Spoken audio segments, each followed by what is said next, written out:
Okay, so welcome to this should be part 2, technically 3 because there's a part 0, but never mind. It'll be numbered part 2 basically. All right, we're gonna do the combat. What I'm gonna do here is I'm gonna take a very risky maneuver and send this horseman here to engage this zombie. He'll be isolated and alone, but it's necessary because I need something to prevent the enemy from attacking my leader unit, which is right out in the open here. Granted, he's in a castle tile, but since he's a horse, he's a cavalry type unit. He doesn't get all the modifiers that infantry would, so we're gonna do it. So I'm gonna attack this zombie unit here, and now we come to the combat table. So we have our unit that's attacking here. We got his name, his type, level, whether he's lawful or chaotic, all of his traits. This is the target that we're attacking, the enemy basically. So we have the HP here and the XP. And here is the combat profile. So in this case here, both these units only have one type of attack, which is a melee attack. The horseman here has a spear that he attacks with a charge, and the undead fella here has a plague kind of thing, touch. It just grabs at you. So this is what we're dealing with here. And since there's only one type of combat to resolve, we only have one option here. It's the melee attack. So the way it works is that the attacker gets the initiative. So we get the first attack. So we get to attack first, and then after we do an attack, the opponent will then do a counter attack. Now the numbers here. So the first number means the amount of damage that an attack will deal. And the second number here is the amount of attacks that it will conduct. So right here, our horseman is going to do 2 attacks, 15 damage each. And the zombie here is going to do 2 attacks of 11 damage each. Now, the second number here, the percentage, this is the chance to hit. So basically, we're not guaranteed any hits and any damage. In this case here, the way it works is that we have a 60% chance of hitting the enemy, and if we hit the enemy, we deal 15 points of damage to his HP. Same goes for him. He also has the exact same 60% chance to hit, but he will deal 11 damage per 2 attacks. So as the combat resolves, as I've said, the attacker gets initiative, so we get to attack first. So we'll roll dice basically, attack once with 60% chance to deal 15. Then it'll pass over to the zombie, who will have a 60% chance to deal 11 damage. Then the second attack will occur because we each get 2 attacks. And yeah, you can always click this button here for the damage calculation. It gives you a bunch of stats and stuff. I don't quite actually know what all the numbers mean, but you can always look into that if you want. But the main information is all displayed here. When we get to a ranged attack, I'll explain the differences between the melee and the ranged. But for now, this is the bare bones combat mechanics of Battle for Westnor. So we're gonna click attack, commit the horseman. So he put one. Okay, so we got really lucky there. So you saw there, because we were the attackers, we got first initiative, we attacked first. We rolled 60%, got a good hit, dealt 15 damage. The zombie then counterattacked with his own attack, and he missed. He got the last 40%. Our horseman then conducted its second and final attack, another 60% chance to hit to deal 15 damage, and he did. And then the zombie, because he died, didn't get a chance to do his second attack himself. So yeah, that went really well. Nice. Okay.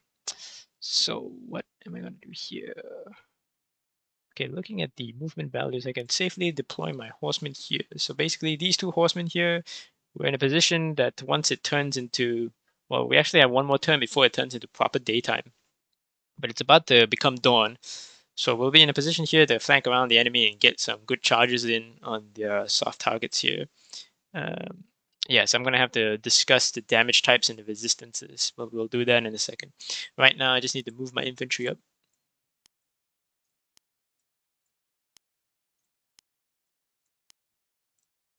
Okay, there we go. Make sure we didn't leave anybody behind. Okay. And then turn. Yes, do we have anything else to do? I could still move and attack with my HQ unit, but that would be suicide. If I try to attack either one of these, we're going to get jumped by the rest of their follow-on forces. So nope, we're just going to enter here. Okay, poison.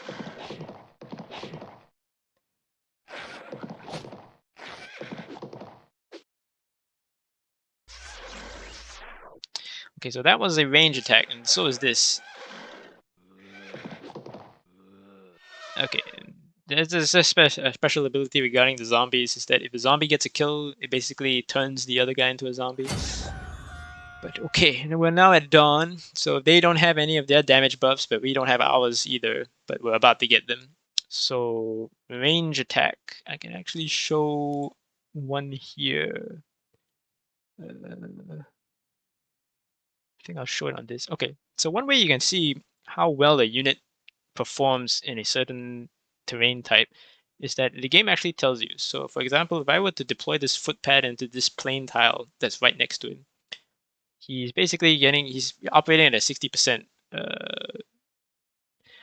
I don't know what the exact term is. There are different terms that the game has regarding modifiers. There's a defense rating, a defense cap, and there's the terrain modifier. Basically, the higher the number, the better, basically. Let's take, for example, this horse. If I were to deploy the horse into a forest here, it's only at 30%, which is not good. But with this footpad here, he's at 60. And basically, he's really hard to hit the higher the number. If he's in, in the hex that he currently is in a castle hex, he's at 70%. So that's pretty high. It's just pretty sure that's as high as you can get in the game because there's certain caps you can't exceed. So yeah, I'm gonna maneuver him here because he's light infantry and a skirmisher. He pretty much operates well in any kind of terrain. So we're gonna have him here, and we're gonna do a range attack against this zombie here. So here we come again to the combat table, and this is different. So you can see the type of attack. So here's melee, here's range. If you had wizards and mages and whatnot, then there would be a magical attack. But in this case here, we're looking at the range here. So the skirmisher, he has two options, the club and sling. And basically the range mechanic isn't like you get to attack units in several hexes away. That's not how it is. There isn't any core unit that has such kind of attack. In other campaigns and scenarios, there are certain abilities that are coded in where you can do area of effect damage. But yeah, those are exceptions. But basically, having a range attack, you still need to go next to the enemy. But the difference is that if the enemy doesn't have a range attack, you basically get a free attack. So in this case here, we can deal 5 damage for 2 attacks with a 60% rate to hit in return to nothing. Because he doesn't have any range weapons, he can't counter attackers. So that's the difference here between the melee and the range. So this is what we're gonna go for here. Rolled okay, it's not bad. I'm gonna have to take a little risk here. I'm gonna have to deploy our cav units early because it's not looking good, especially for our knight unit. Okay, so our knight, he's green because he's poisoned because the ghoul attacked him. So every turn that we end it here, he's gonna start losing health. He'll lose 8 HP every turn until we cure him. That's actually a lot more than I thought it would be, but okay. Okay, we're gonna have to strategize here. So this ghoul fella here is a big threat. So these skeletons. To deal with the skeletons, basically, okay, we can start talking about the. Okay, when we attack a skeleton, then I'll start talking about the damage types and resistance. For now, we'll just keep on with what we have here. So 2 attacks, 18. Okay, I'm gonna take this one first. Okay, got him. Now we need to deal with this ghoul fella here. Okay, first we can recruit more units. Footpad is something that we need. Infantry is about to get into action.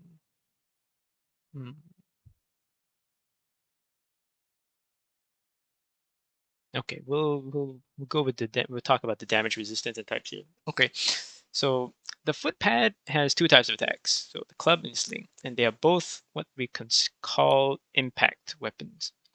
And in order to effectively attack a skeleton, you need to have impact weapons. So you can always bring up the encyclopedia whenever you want. and you can come to the resistances tab here. So basically, here are all the types of damage that that is coded into the game, and we're attacking him with the impact. So if you want to kill a skeleton or undead type character, you want to look for the negative resistance modifiers. So if we were to attack the skeleton with a magical item, which is arcane, or fire, or impact, which is what we're going for here, he gets negative modifiers. So we deal more damage to him, basically. If we were to try to attack him with a pierce or a blade, it would be harder to deal damage to him, basically, because it reduces the damage dealt to him. This is what the modifier, the positive resistance modifier means. So if we were to attack him with the spearman, we'd find that our damage values would be really, really low because they're really ineffective. So that's, and each unit type has its own resistance modifier. So you can always bring up the unit description and have a look at the resistance. So here you can see that our footpad is vulnerable to blade, impact, and pierce, but not so much to the rest. But overall, it doesn't, because it's a light infantry unit, it doesn't have any good modifiers like the skeleton there. Everything basically hurts us, but these things hurt us more. So that's how the damage types and the resistances work. So yeah, and we'll get the healing afterwards. But for now, we have a situation here. Do we keep the HQ unit here in the hopes of getting one more unit in, or do we withdraw? Okay, we'll do the easy decision here and just start maneuvering the rest of our forces up.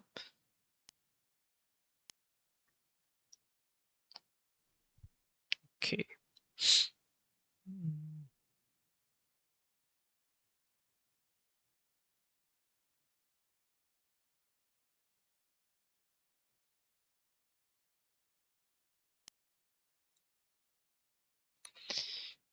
Usually I wouldn't think this much, but because I'm recording and I know this is going to go on YouTube, I can't afford to screw it up. So this is interesting. Yes. Okay, this guy can't do much. He's just, I will deploy him on this side because he can get around on this end here, and we really want to hit their units as they're in the river because they get a lot of negative terrain modifiers. They're easier to hit, basically. We don't do more damage, but they're easier to hit. Okay, what do we do here? I've got 2 hexes here to commit forces to. If I try to attack the ghoul, I need to get both hits in. My guy will get poisoned, which is okay. Yeah, we'll go for that.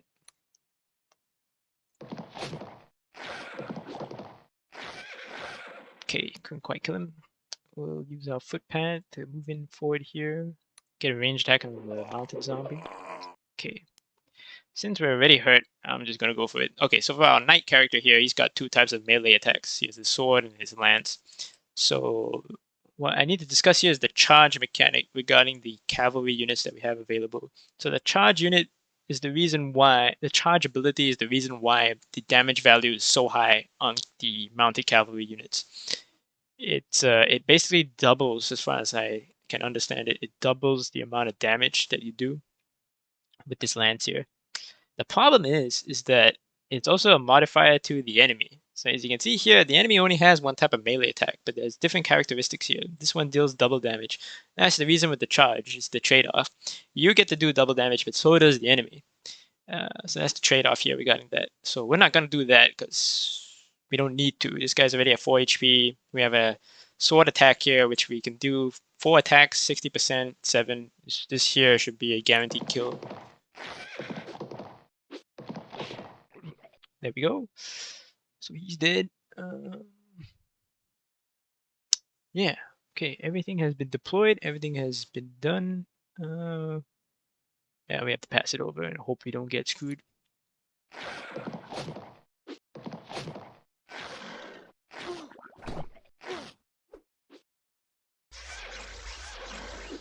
Oh dear.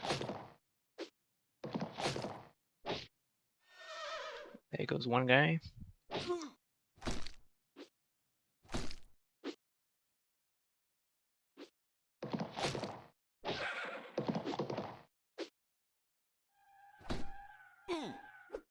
Okay, so this is the thing that's annoying about the ghosts, is that their melee attack basically can gain health for them. It's their undead. It's the undead kind of thing that they do. So basically, what you saw there is that every time that he had a successful attack on our footpad, he gained the health. Yeah, that's how it is. Okay, things aren't looking too good, but we'll be fine. Okay, we get another footpad. Deal with the undead. Okay.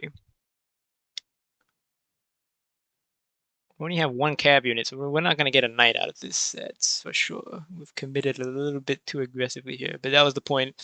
That was the whole point behind strategy. So I could withdraw this guy, but I'm not going to. We're going to press the attack here. It's already turn day. We have 25% extra damage. All our infantry is already in position to attack. We're just going to go for it. So, okay, he's dead.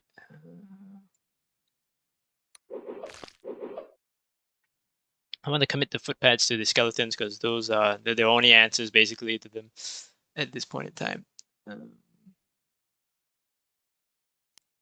Okay, here we go. So this skeleton here is in the river. We can flank around this side to the embankment here and then get good hits. And as you can see, our the hit chance is 80% because of the negative terrain modifier that the skeleton is in. Okay, good hits.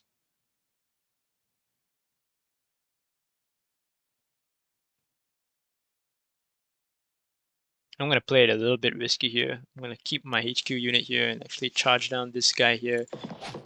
Okay, one tap that guy. Maneuver forward.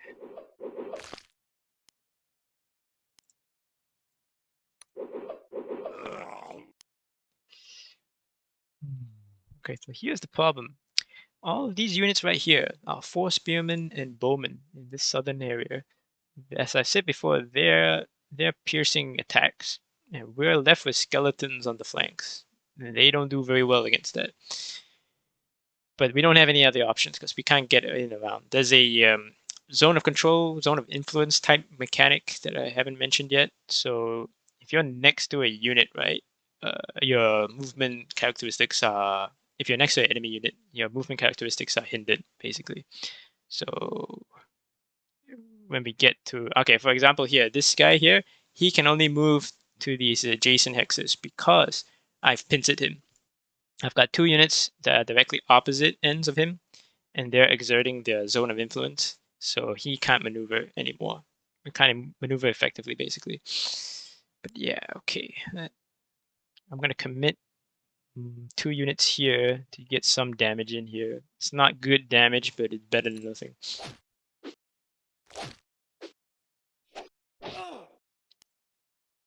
Get a range attack against this guy for free. It did absolutely nothing, but okay.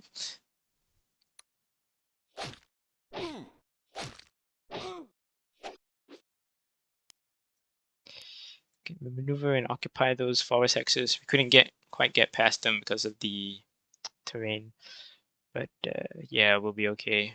We're looking good.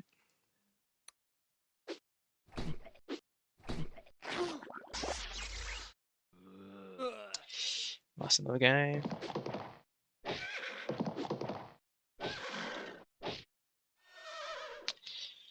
Dear.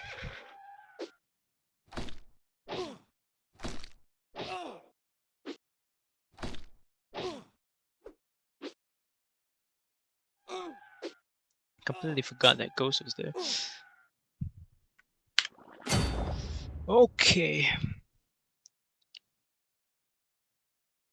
This guy's screwed. No doubt about that.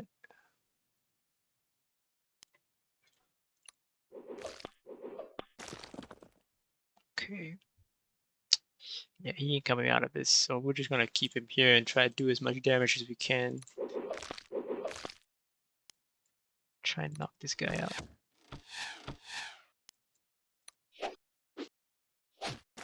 There we go. Nice. Okay. Okay. I need to get my HQ character out of here. So we're gonna go occupy this village here. So okay, so we can talk about the healing, and then we'll end the episode here.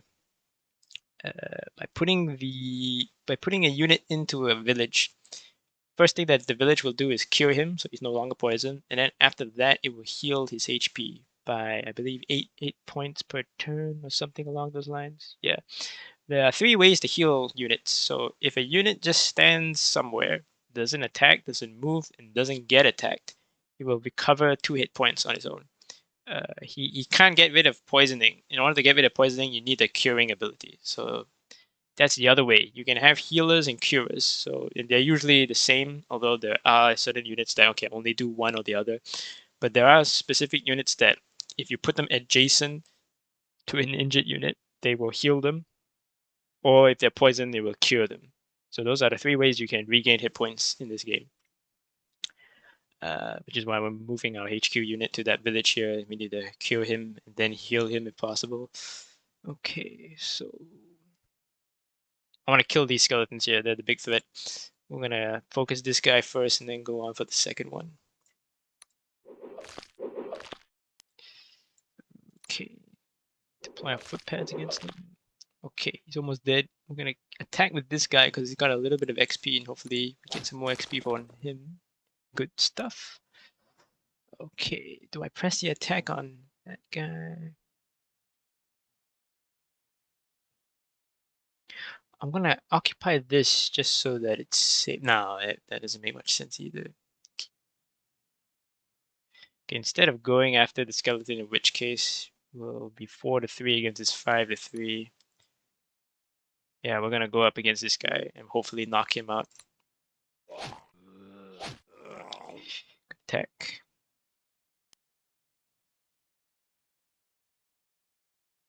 Five to 3 at 50-40. Or 4-3. Yeah, no. We'll go here because we get a infantry operating in a hex tile, castle tile, good modifier, and it's daytime, so we'll take this attack here. I did absolutely nothing, of course. Okay, all right, so that's the end here. We will cut the video off here. So it's going to be a 3-part just for the first scenario alone. Oh my. Usually, if you play it solo, you can get past this in like 15 minutes. But yeah, okay. I'll stop the video here and continue on in the next one.